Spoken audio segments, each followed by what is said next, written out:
Well, hello there. Figured I'd update everybody on the past week.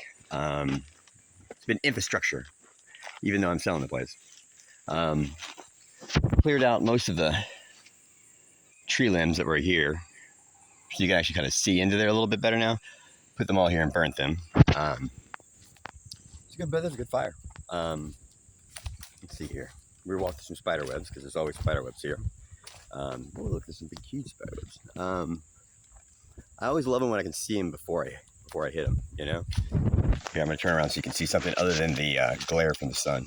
Of course, we're going down the road, the yet to be completed road, but I figured I would show you all a couple things here. You might remember that I have a three-legged cat, right? That runs around on the property. Well, here's the structure that I'm trying to build for him. Doesn't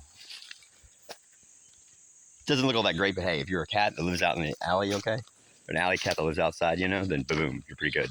And I blacktopped the roof so that way it is waterproof. Sorry, big spider web. Coming off of the road, turning around here, this is the white trail. How do you know it's the white trail? Well, because it's white right there. Oh, that's right. I built trails and I marked them now. So the white trail comes from the road. It just kind of cuts across nice and quick here. And then it hits the black trail is what I'm calling this one. You can probably see the black mark all the way to that tree. And then keeps on going down this way. It's the black trail. The black trail goes across the entire property. This little spot right here is where the two trails meet. And so you've got a black and a white marker. Let's head this way, okay?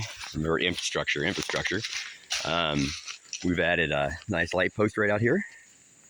And not the bench, but above the bench, it is a Google Nest Wi-Fi router and speaker. So I can play music, and it is broadcast all the way out here. And also that means that the Wi-Fi is, the router's down there now, okay, way over there. And then about 300 feet, you got this one. And then another 300 feet, there's another one up there. So that creates a really big mesh network. But let's continue down our white trail, because I'm going to show you another, I think, fun thing that I've added. And I think I went a little overboard on my trail marking. You might agree. But, think of it in like almost at night, right?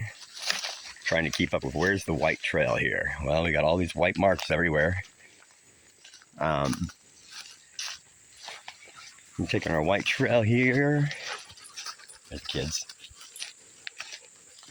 White trail through here.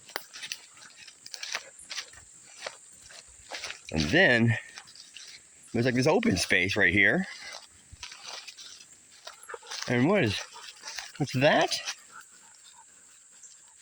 Well, that is a Greek goddess, actually. And this open space is like my equivalent of a Greek temple. I have 3 Greek goddess statues that I've had for the past like 2 or 3 years. Usually they collect dust in my office or something, but this one is the Greek goddess.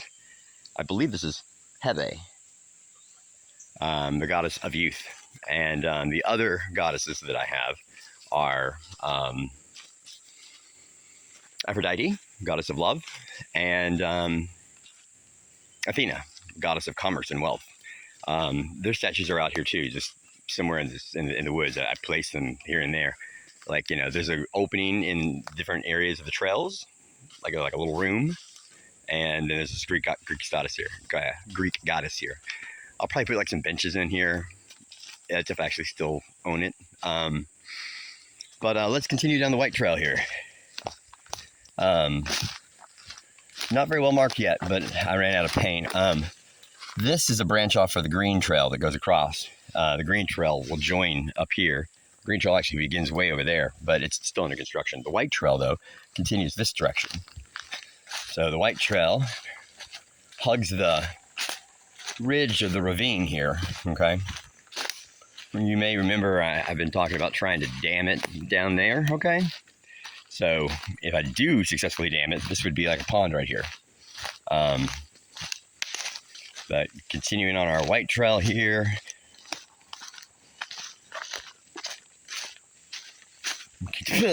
Spiderweb. Continue on the White Trail. Where's the White Trail leading us? Big, big, big spiderweb. Thank you, Ollie, for basically almost taking it out. But the White Trail terminates. Well, it doesn't terminate here, but White Trail, this is the Black Trail right here. So the White Trail crosses the Black Trail twice. The White Trail continues through here. Look, new Greek goddess lady right there. Okay.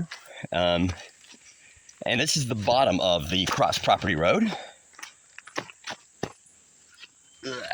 Something's in my shoe. Anyway, this is the bottom of the cross property road, which, as you may remember, we began just up there. So that was the whole White Trail.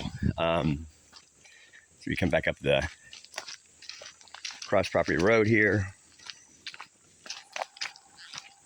Coming up the cross property road. Spiderwebs everywhere. I don't know why, but anyway, back to the little cat house, which means right over here is where the beginning of the White Trail started. Right there. So it makes a loop. I think it's kind of a nifty little loop, though, right? I mean, it took just a few minutes. We're like 6 minutes in. But that's not all that we've done. Excuse me.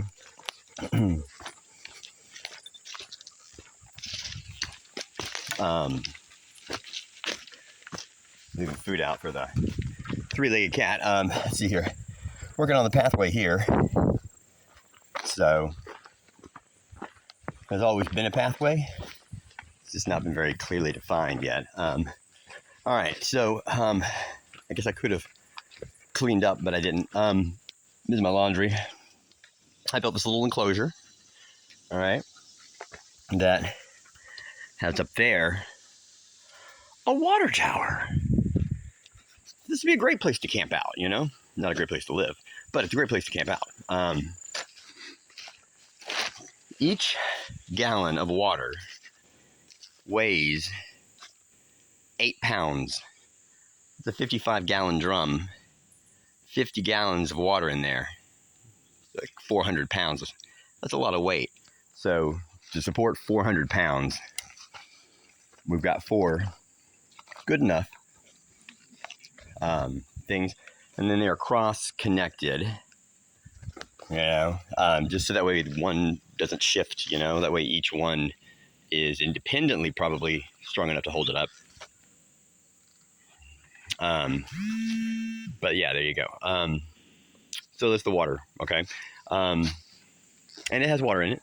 I have a utility pump that I can drop into like my water container, and it'll suck it all up, and it'll put up there into the water tower. And then from the water tower, the idea would be, my hair's great. From the water tower, we would have like a hose type thing, you know, that would run into like the place.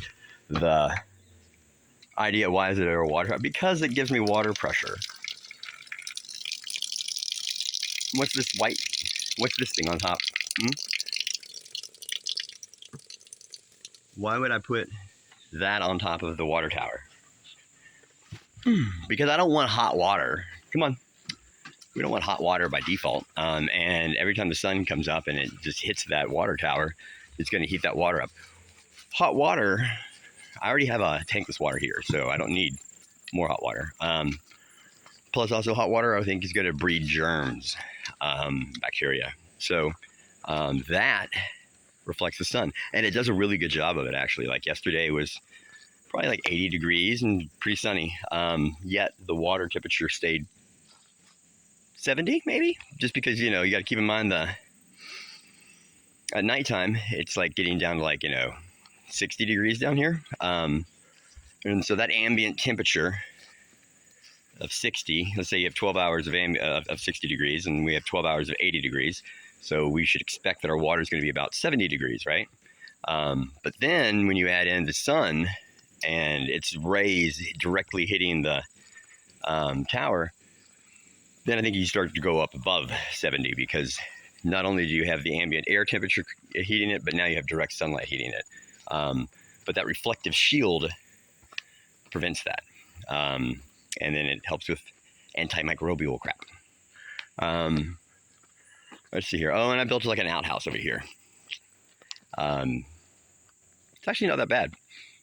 I dug a pretty wide, deep hole, and then I built a throne, and it looks like a throne. Since that stuff right there that's on top of the water tower, it's kind of padded. Stapled that all over the top of it. So it's like a heated, padded seat. And on the inside, going down, I made sure that there was like a plasticky surface, okay? So that way, nothing hits wood, because that'll rot it real quick, I'm sure. So there you go. No toilet paper allowed in there. Just a handful of sawdust. Toilet paper is still used, but there's a bag for that, and that gets burned.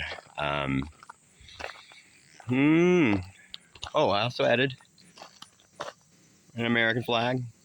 I've had the American flag actually for a while. I bought the American flag when my last neighbor was spying on me for the police department, because she wanted to know, or they wanted to know where a friend of mine was. And so because they wanted to know where a friend of mine was, they decided that they were going to start watching me, which, long story short, I bought an American flag and stuck it between our houses. Just wanted to remind them that, I still have rights, even though they don't seem to think I do anymore. But that's the story behind the American flag, and now it flies over this place. Well, hold on. There it is. Yeah. I have a Kentucky flag too, but I think that pole's too short to have a second flag on it. Maybe it isn't, I guess. I don't know. Probably isn't really. But I think it probably is actually too short. I don't want it to get any higher because it'll be unmanageable. So then the next thing would be to add a second flagpole next to it. But that flagpole has to be shorter than this one, so that's going to be shorter. Anyway, long story short, I don't know what to do with it yet. But I think I have another pole over there that I'm looking at